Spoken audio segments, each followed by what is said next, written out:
Good morning, good afternoon, and good evening. As everyone knows, I open every live the same way because, again, I think it's so super cool that no matter where we are in the world, nor what time zone we are in, we are all here at the same time, at the same place, having a good cup of coffee or whatever beverage you're drinking. Sonny has his own as well. He has a cold brew, by the way. And we are here to have amazing conversation as we have the Sellovatorz Show every Tuesday morning at 9 a.m. Central, which is Houston, Texas time, in which we have great conversation along with our cup of coffee with some amazing sales individuals who just have or are making an amazing impact in the world of sales. And we'll talk about today more specifically, we'll kick it off with process. That's one thing we have not spoken about here yet on the Sellovatorz Live. But I want to welcome Sonny to the show. Hi, Sonny. Tell us where you're located. I am located in Gainesville, Florida. I love Florida, by the way. It is awesome. But for those of you that don't know, I'm here in Houston. So make sure you let us know in the comments below where you are, even if your team replay. So if your team replay, make sure you leave us with the hashtag team replay. And again, tell us where you are located. What we're going to talk about today is really all things sales, as we know already, but we're really going to kick it off with an understanding about Sonny, a little bit about what he does, and as well then why he even started going down this path into coaching, because that leads us right into, or a segue into, process. But I would do Sonny a terrible disservice and an injustice if I introduced him. So I'll let Sonny do his own introduction. But again, a huge warm welcome to Sonny. Super excited that you're here and that you're joining us today. If you would take it away with your introduction, a little bit of background about you, and then we'll start right into the conversation. Well, I appreciate you having me. Thank you, Denise. I guess I'll flash back to about 2016. I came across this company called Sandler as a client. I was selling software at the time, enterprise level software. And, the company had a problem. We really did. The problem was the CEO was doing all the selling. And as you probably know, Denise, no company wants to buy a company where the CEO is doing all the selling. And so that needed to change. We contracted with a group called Sandler, which is the company that I'm at right now. And, we started to fix the processes that we had. We were going against competitors that were selling for free, okay, or like $100. We were selling for like 12x more than them. We sold a lot more than them too. We broke into markets that the company couldn't break into for years on end. In about 2-ish years' time, we ended up selling the company to the largest real estate software company in the world called Yardi, and the rest was written from there. I was then recruited over by my own coach, Carlos Garrido, and he wanted me to come in and, prospect for a book of business, help people, and help them with their own processes to go sell a lot more. And I've been doing that now since about 2019.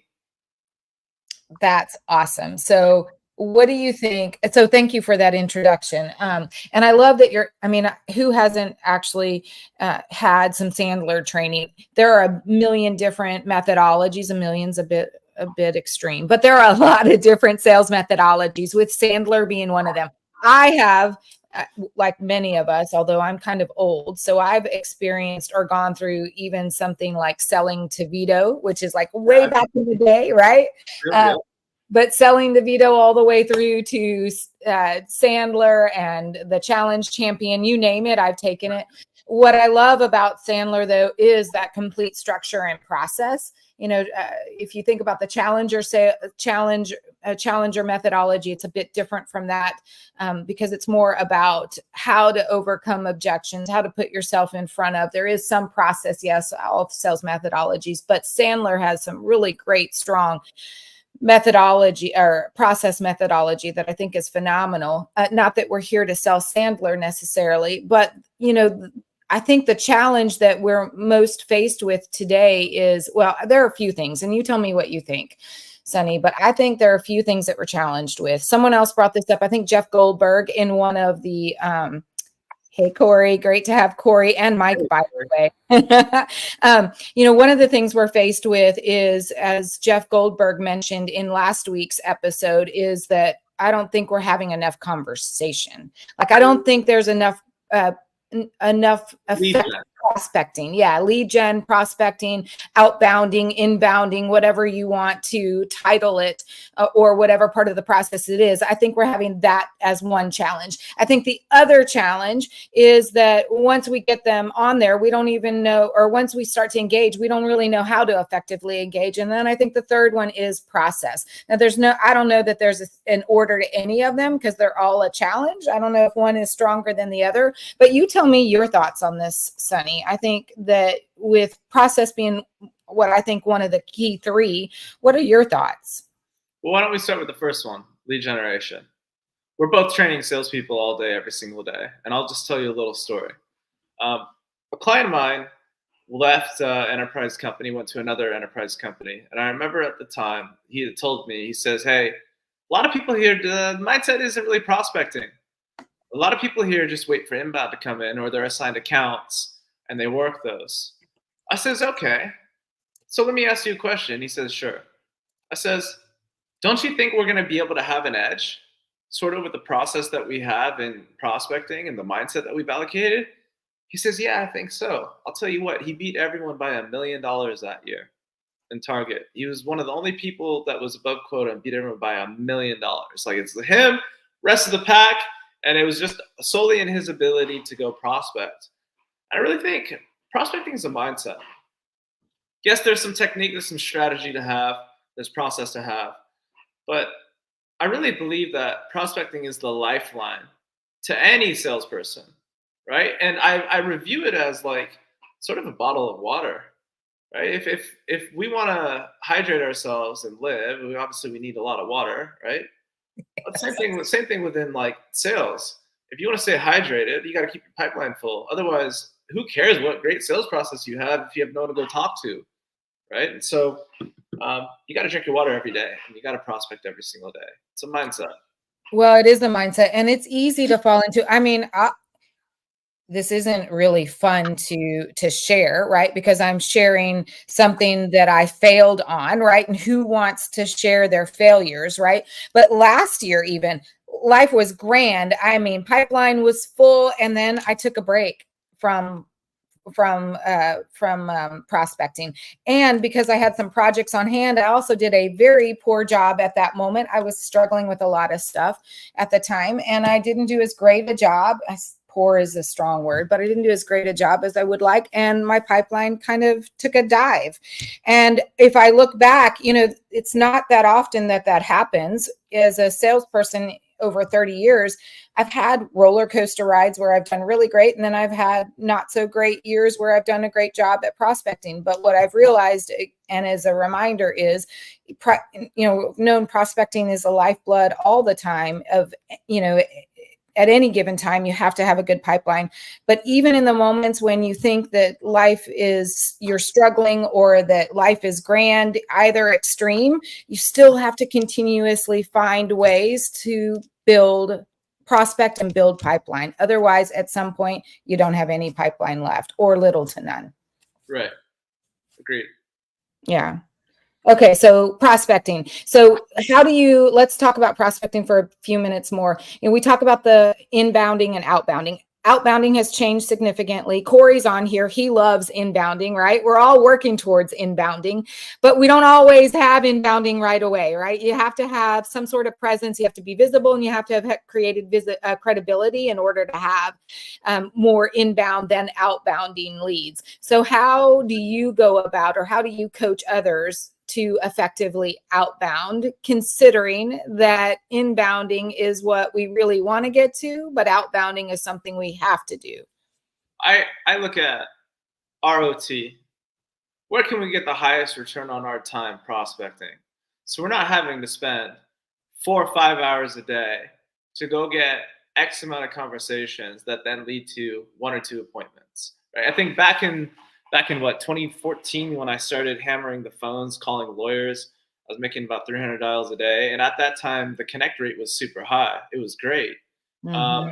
I think through COVID, one thing that's been exposed, at least this is what I've heard from my clients, just solely on cold calling, the connect rate's not as high.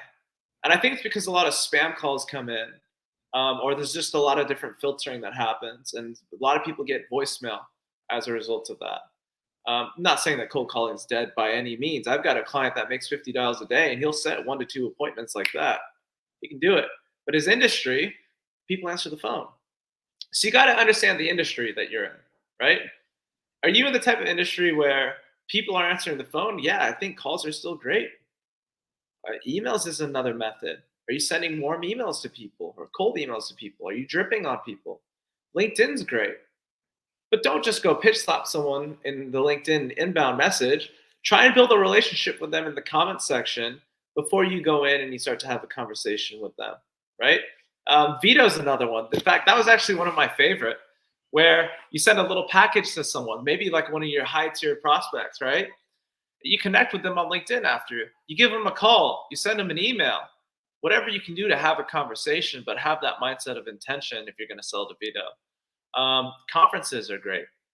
Love conferences. I was just at New York Tech Week about a week and a half ago, connecting with all kinds of different people. I would say if you were to look at my own personal, it's really threefold. Number one, it's networking. People like you. Referral asking amongst clients, past clients, partners, past partners, and then just pure LinkedIn. That's my favorite. That's what I've learned gets me the highest return on my time, personally. What about you? Well, for me, I love LinkedIn, right? That's where I find all of my clients. I do some calling, although I prefer not to do that. I spend more of my time on networking and more on LinkedIn. So it is networking, referrals, and LinkedIn, just as you mentioned. Of course, I'm working on LinkedIn all in as an inbound strategy, right? I mean, that's what we should be doing. But from an outbounding, it's like you. I did a little series, a video series, which is, don't pitch slap. Let's do warm inbound or outbounding versus cold outbounding. And there's a science and an art to doing that effectively. But if the more practice, the more you execute, the better you will become and the better results you'll see from that. It's even, we talk about, I've had many guests on here where we've talked about cold calling. Is cold calling dead? I don't know. I mean, like you said, I think it depends on the industry. But I can tell you that the difference between pre-COVID and COVID, before COVID, people would pick up the phone because they were crazy busy going from, meeting to meeting. And so they would just pick it up randomly every now and then. You would get lucky and they would maybe sometimes sit through that conversation with you. But now no one has the time. No, they're not going for, they are probably back-to-back meetings, but you're sitting in front of your laptop. So now and we want more personalization. We want more relationship building. So we're not just going to simply pick up the phone if we don't know someone. So is it dead? I don't really know, but there are more effective ways when you only have a less than a 2% return, success rate with cold calling. If it's not working for you, find an alternative. Maybe you're in the right industry, so it is effective, but for the most of us, it's not super effective. Find another way and test things out. I think that's the key. Most people, one, are fearful of doing something new. And secondly, they don't want, because they're fearful, they're not actually executing. But the more you execute, the easier it gets when you're trying something new. It's comfort zone problem, right? Or it's the fact that things have been done one way for a while. Why create change? And change management's hard. You know this as a coach just as I do. I'm sure Corey knows this as well. Trying to change your own behavior and your belief system is the hardest part. But if we can get out of our own way to start, right? And just ask ourselves, well, if I was to do this, what's the worst thing that happens? What would be the worst thing that happens if you actually figure it out, right? You're probably going to get a lot of conversations. You're probably going to get a lot more appointments as a result of that. And John Firth, I did a talk with him a while back. He said the number one mindset of a salesperson, it was through some study that he read, is having a mindset of optimism. And I think that's the approach that someone should take if their input isn't equaling their output, right? You can't do the same thing over and over again, as Einstein said. That's just pure insanity. If what you're doing every day within your own behaviors isn't lining with what your goal is, Well, some change needs to happen somewhere. You just got to figure out where. I agree. I mean, if you are stretching yourself, if you're uncomfortable, if you are, having to push yourself, you're growing and you're learning. And that is the key to our success. And you'll never know what works or doesn't work unless you try it. And like you said, what's the worst thing that could happen? I mean, if it's cold calling, right? I mean, I very seldom do that, but when I do, if I feel like I'm going to pick up the phone to someone that I hadn't talked to in a while, to me, that's a cold call, right? Because it's been a really long time. If I'm fearful of what they might say, that's a good thing. Then I just got to figure out I ask myself, what's the worst thing that could happen? Worst thing they could do is hang up. So what? You move on to the next person. Not a big deal. When I think about fear in the world of just prospecting, when fear is high, I'm not saying this is you by any means. I'm sure you've made thousands of cold calls in your career, right? But when fear is typically high, that means skill's low. And think about that, right? Why is skill low? Because either someone is unconsciously incompetent. They don't know what they don't know. They don't know what the hell to say when they pick up the phone and they make the dial. Or maybe they're consciously competent. They need to think about, hey, what is it that I'm going to say when I'm here? But they're constantly thinking about that versus the conversation. When skills are high, you're unconsciously competent. And what I mean by that is I could wake you up at 3 a.m. and say, hey, Denise, give me your cold call pitch. Do it right now. And you could say, hey, I don't know if this makes sense. Can I tell you why I'm calling? And you go through your commercial. That's the level that people have to get to, though. And that, as you said, I think about maybe 10 minutes ago, it all comes through your practice and your execution. No matter what you're doing, whether it's cold calls, LinkedIn, etc., networking, one-to-ones, referral asking, doesn't matter. All about practice. I agree. And that fear doesn't have to be, or that lack of skill doesn't have to be a lack of cold calling ability. It could even be just a lack of understanding of what you're selling, right? Which thereby then, impedes your ability to have effective messaging. So it may not be that you're afraid because you have lack of cold calling skills. It could be just as small as just tweaking your product knowledge so that your messaging is better, right? So that you understand that you can actually carry on a conversation with someone who might actually pick up the phone or DM you back or whatever it is that whatever platform you're leveraging or medium that you're leveraging, right? I want to address the comment that Corey had made about AI cold calling, answering and describing alignment. Have you seen that in action? What are your thoughts? We'll see if he answers. I haven't seen it yet, but I haven't. Have you? I've seen a little bit of it. Yeah, I think it's on its way. I'll tell you what. How crazy would it be, right? You have like 3 SDRs just robo-calling nonstop, and it actually legit sounds like a human, and you take someone through some pain and set an appointment. Yeah, I mean, it's pretty stealth. I think the technology is going in that direction, but it's still well, I just had a conversation yesterday. Corey said it's live and getting better. I just had a conversation with yesterday where we talked about whether or not salespeople were going to be obsolete in the next 5 to 10 years. And that's a good conversation to have because I've been thinking about this myself. Ooh, and what have your thoughts been about that? Because I'll tell you our conversation, but I want to hear your thoughts. So Corey introduced me to someone, and I looked at what it is that they had. And I was like, oh dear, we're in trouble. We are. I don't think it's a matter of, will salespeople be obsolete? I think it will be consolidated as a whole because and I'm curious to hear your opinion. I actually think the buyer-seller journey, regardless of our process and conversation, etc., I think it's broken. I think it takes too much time, to tell you the truth. There's multiple calls that need to happen. There's multiple people that need to be there. Multiple presentations need to be prepared. You got to go through procurement in certain situations. Then you got to go through legal. And it's a whole cycle, right? And from what I saw in that technology that Corey had introduced me to, I was like, oh, geez. I think there's going to come a point in time, maybe not an enterprise over a certain high ticket, but there's a time where people are going to go to websites. They're going to type in a prompt, I need help with this. The prompt is going to say, hey, tell me about a couple of your pain points. How long has it been going on for? And then it's literally going to tell you what the business impact of that problem is. You're probably losing anywhere between this and this if you don't fix it. Okay, you're probably experiencing symptoms like this, and this is how it's probably personally affecting you. I can see AI doing that. And then it's going to be like, click here if you want to see a customized presentation. And it's going to spit out a presentation automatically. And then from there, what's probably going to happen is it's going to say, do you want this? If so, click yes, add to cart, buy. That's my opinion. I don't know if it'll happen for like very high ticket offers, but I can definitely see that happening for service-based businesses. What are your thoughts?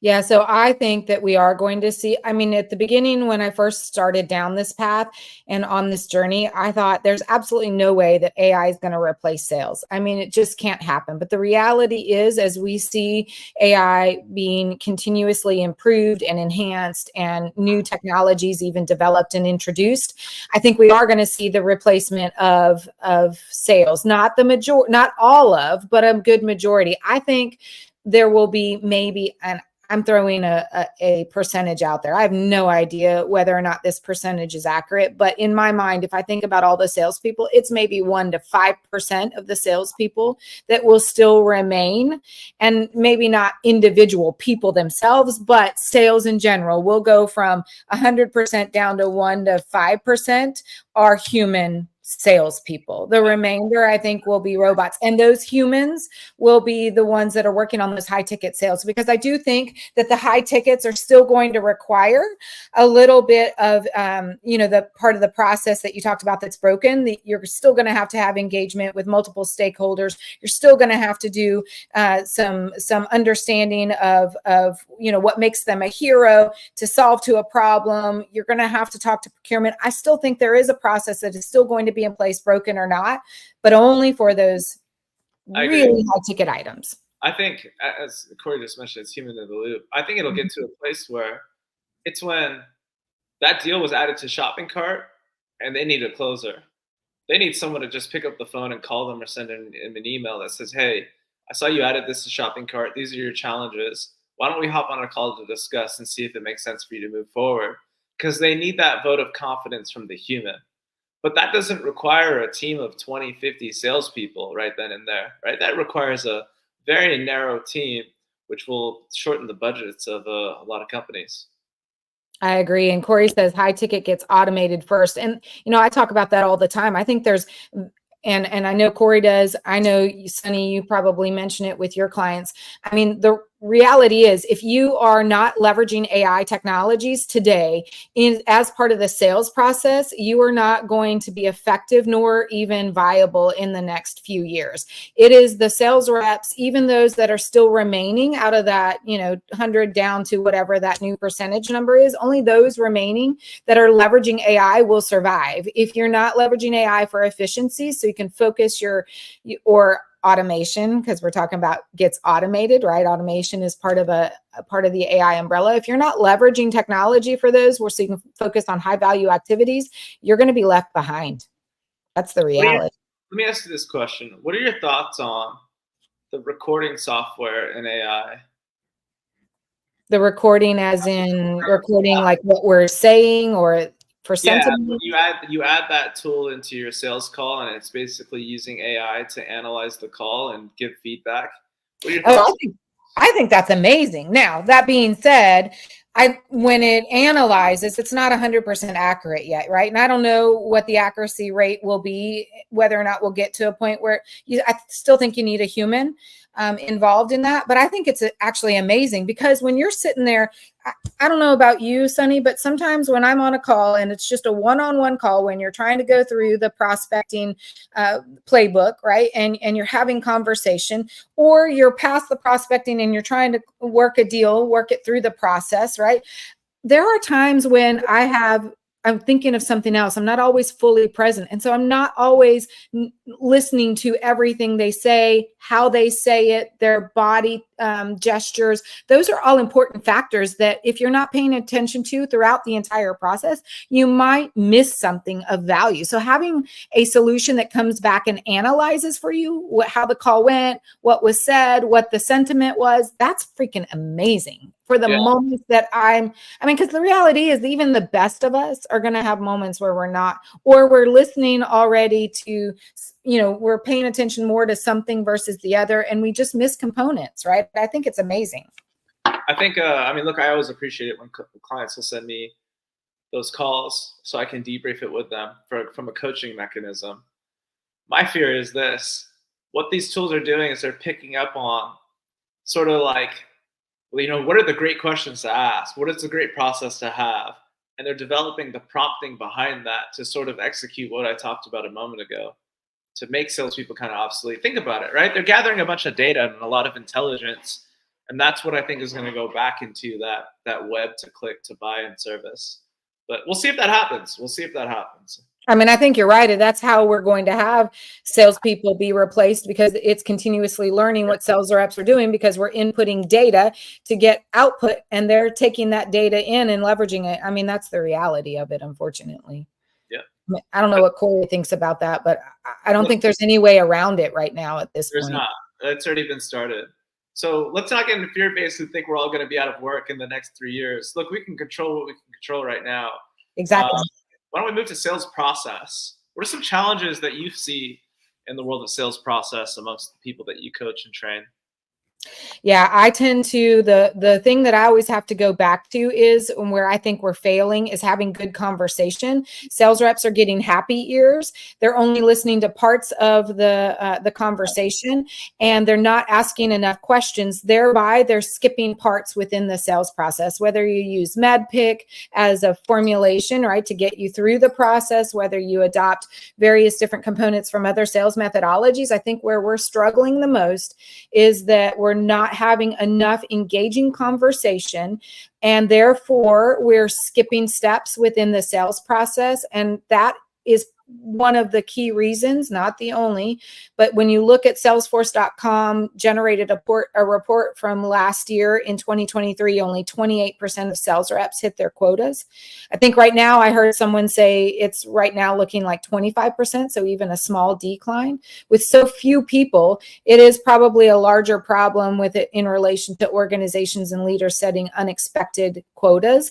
That's not set by the leaders. That's set by shareholders that are saying we want this amount without absolutely understanding what it's going to take to actually get there, because we want more earnings and we want more people to buy shares. That's usually what I see happens on a publicly traded company.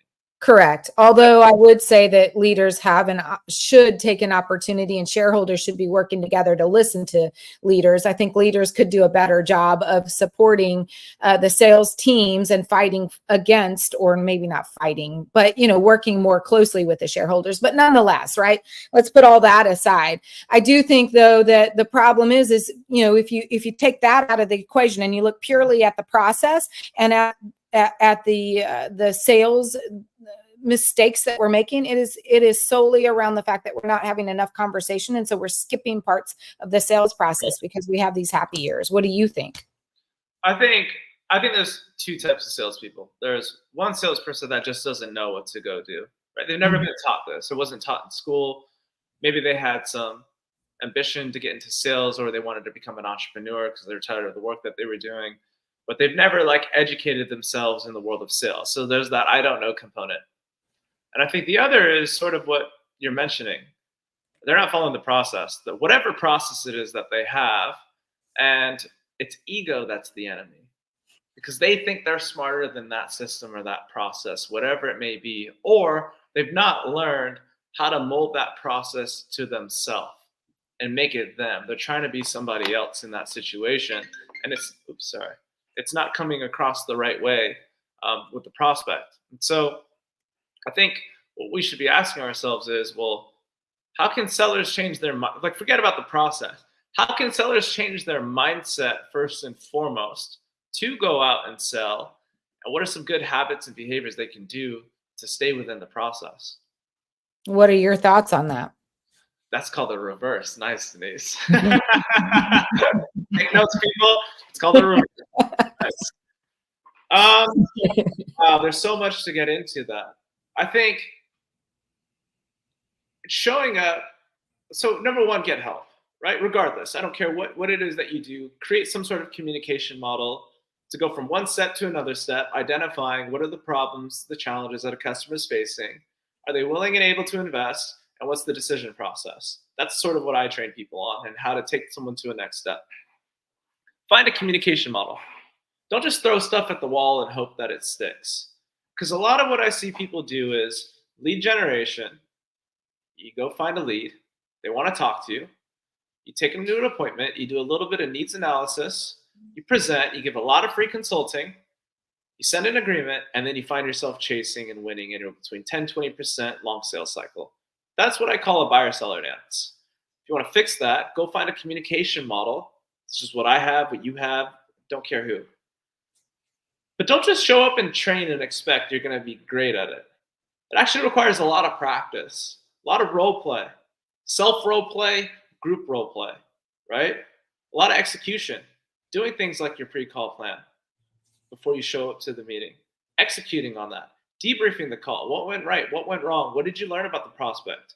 What do you need to learn? Did you get a next step? Is that in control? Did you agree on what that outcome is going to be? Changing your behavior is the first place to start. And the only way you're going to want to change your behavior is if you put your ego aside and you say, I don't know, but I'm going to figure this thing out, and have some trust in that. Yeah. I mean, well, 90% of salespeople fail in the first year because they either, one, are clueless and no one's teaching them, right? And clueless, I say that seems super harsh. You don't know what you don't know. I think you mentioned it earlier, right? The other is not only are they maybe not aware of what they should be doing, right? And they just think it's fairly easy, but you don't have, the second component is you don't have great enablement systems in place, because most sales reps, in fact, over 90% of sales reps lose the what they've learned in the first 90 days after they've been enabled, right? And so it's continuously being enabled. And then it's 3, really evaluating your own self and determining what you need to continue to work on. Again, as you said, putting your ego aside, right? And I think those are the 3 things that usually cause or lend to a failure in sales. Because ultimately, I've had arguments about this. I've heard people say anyone can sell. I think there's an art and a science to selling. I think it's BS, and except in certain industries, maybe anyone can sell. But there are these industries, especially in tech, where there's an art and a science to selling. If you're going to do it effectively so that you're building relationships that last. Over 70% of your company's revenues usually come from repeat buyers, from clients, either from themselves or from their referrals.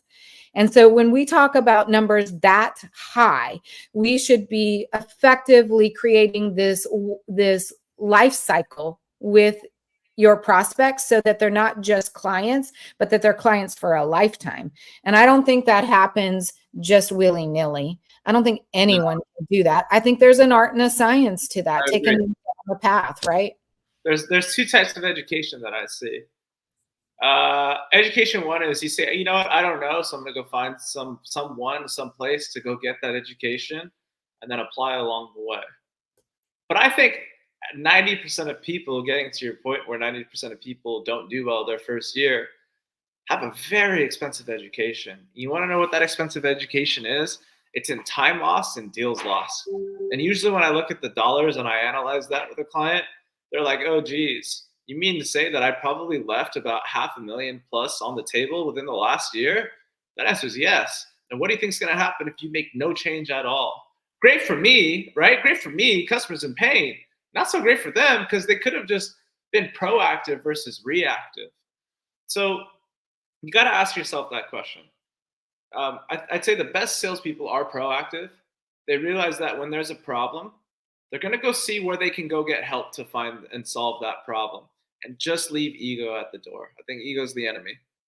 I agree with you. I always say that it takes a team to win, and it takes just as much as it takes a team to fail. So when you are not effectively leveraging the resources that you have available to you to close your deal, then you are leaving money on the table and you're failing, and you've just failed with the entire team, right? you've got to coach them to help you along the process. I always say, I put my ego aside, I try to solve a problem, and I bring in all the right people that need to help me solve to that problem. When you do that, not only are you showing that you're authentic, that you're real, and that you don't have an ego, but you're there to solve a problem. And oh, by the way, you really care enough about that client that you'll do what it takes to ensure that their problem is solved in whatever way possible. What's your mindset like before you walk into a sales call? Well, you have to have a mindset of confidence, and confidence means that you know exactly what your messaging is, right? You know what you can solve, who you can solve, what your product is going to solve, and that you are there to help them become the hero. So I always when I think of in terms of helping someone, I want to help them become the hero. I want to help them solve to their problem. When I have that mindset, then I'm golden when I walk into a meeting. To do that, it's about, putting yourself in the right moment, taking deep breaths, making sure I've done everything up to that point, pre-call planning, making sure that I know what the potential obstacles might be, or think through those in terms of. And then when you walk in, just going in and being your authentic self, knowing that you're going to try to solve a problem, and that you know what you want out of the meeting, right? That you're going to have a call to action at the end, etc. I mean, that could go in a bunch of different directions. We could probably dive a bit deeper, but what are your thoughts on that? So I know this is going to sound kind of crazy, but I have no attachment to outcome when I go into a first-time meeting with someone at all, bar none. Because this is what I've learned. Attachment to outcome as a salesperson, your prospect can smell it. They can feel it. They can sense it, right? Lonnie Sherman, old client of mine, used to call it commission breath. That's what he used to teach amongst his reps. Guys, you go with commission breath, people are going to be like, oh, it's gross. Get out of my office. So what I've learned is if you want to have the confidence and you want to go perform, yeah, you need to train, you need to practice, you need to execute and get like that muscle down, right? So you don't even think about it. But my mindset before I walk in is, look, this is a complete stranger. I know absolutely nothing about this person. I'm here to learn. And I know if I find a problem, I can help and we'll go to a next step. And if I can't, so be it. I'll shake their hand. I'm out of there. That's it. I'm not thinking about taking dollars out of their pocket. I'm just thinking about, can I help? And if I can help, great, let's explore that, right? And if we explore that, what does that then mean? Well, we're going to either come to this agreement that we're going to work with one another or we're not. And then naturally, the dollars are going to follow behind that, some sort of contract. Because it's an exchange. That's my mindset.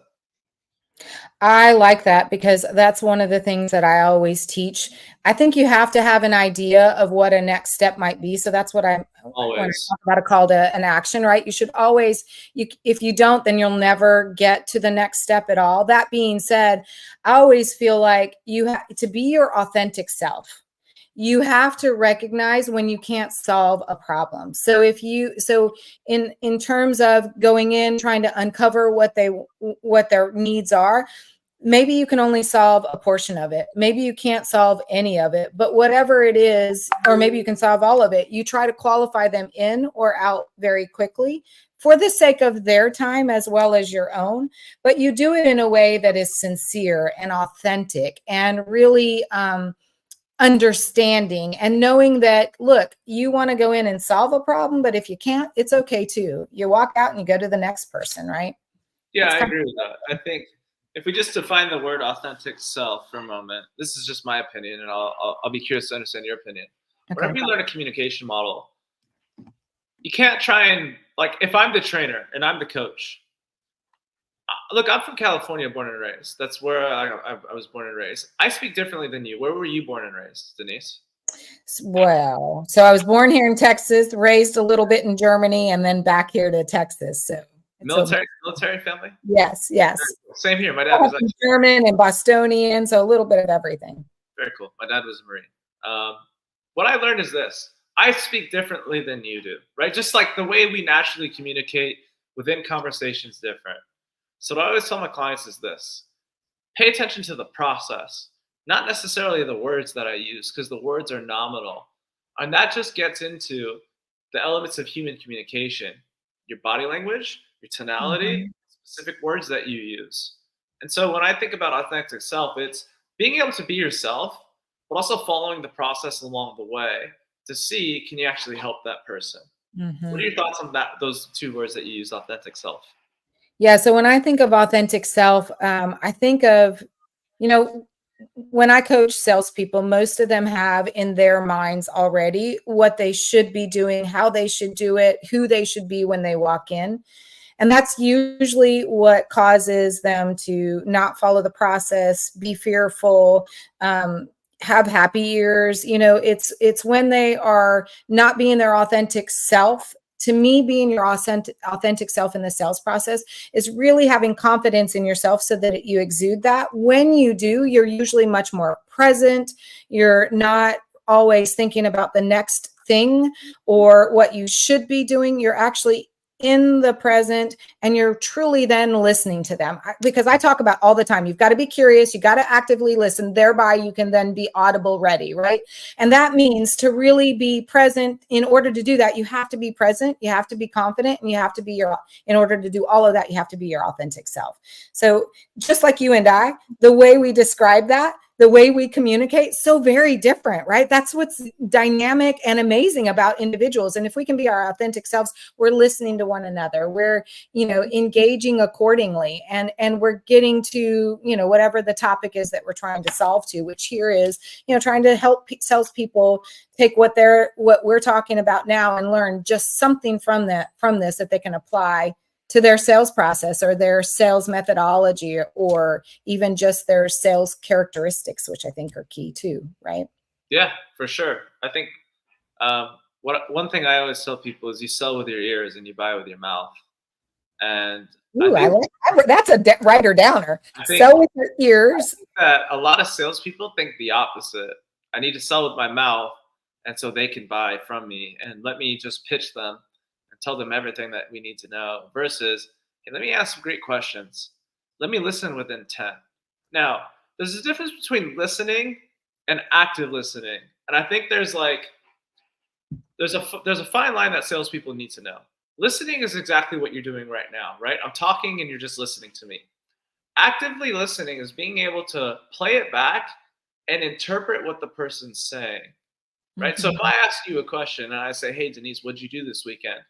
And you say, oh, I flew home from Hawaii. I might say, oh, you flew home from Hawaii. What did you do there?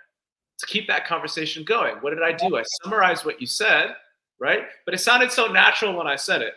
I didn't say, oh, you flew home from Hawaii? What did you do there? Right? No, you got to keep that conversation going, and that takes practice. It really does. It does. And I try to coach my clients to do just that, to have to practice, because most of it is not an innate and natural. I mean, okay, so let's just use, and I try to role play this all the time. And I know we're running short on time, but I think this is super important because it's easy if you just use something as stupid as, hey, how are you doing? Most people, when I ask you, Sonny, how, Hate crime. That's what I call it. well, I mean, and that's a horrible example, but this is a true reason why we've gotten to the point where we don't actively listen, because you say, how's it going? And Sonny, how do you reply? Yeah, good. Okay, great. And then you move on to the next question, whatever that question is. We have taught ourselves to not actively listen. As stupid as that example is, because the reality is, Sonny, I mean, if you were to say, man, it's gone shitty, sorry, LinkedIn, but no one wants to hear that, right? Now you just opened a can of worms. You're right about that. But so it's a terrible example, right? But the reality is that's the point we've gotten ourselves to. We have started to tune out and not actively listen because it's just as simple as, how are you doing? We don't really care that much, right? I make this joke that salesperson asks on a Monday, oh, what did you do this weekend?